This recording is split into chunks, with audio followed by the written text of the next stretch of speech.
हो जाता वे राजा जी के प्यार। तू तो चली गईला बहारावा ये सैया तोरा सत जियारा हमार सुना लसी लसी करता लहंगावा के पनिया खोजता वे राजा जी के प्यार। तब बातें नहीं मानतावे हमारो जो बनावा परतावे रोज टकरा।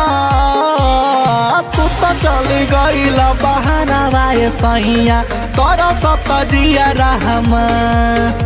हर लोसी लोसी करता लहंगावा के पनिया खोजता वे राजा जी के प्यार। हो जाता वे राजा जी के प्यार।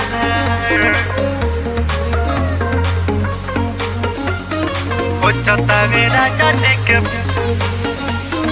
हो जाता वे राजा जी के प्यार। मन नहीं भावतावे गहना गुरियावा सुन लागे सगर सिंगरवा हो।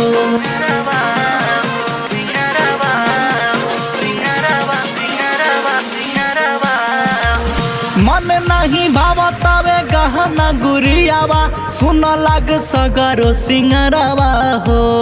तोहरे ही याद में सुनाय सजनवा रोत में भीगला या चरवा हो। रहिया जो हत बावे तोहरो नया नामा होते नखे अब इंतजार।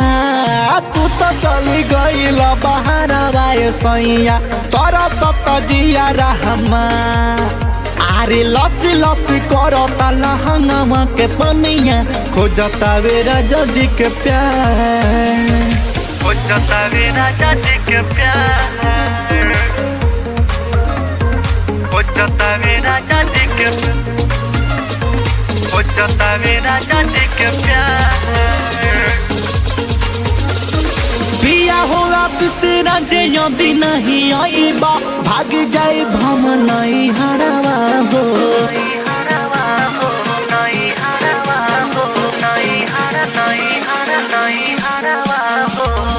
पिया हो पिंकू बाबा यदि नहीं आईबा भाग जाए भम नहीं हरवा हो।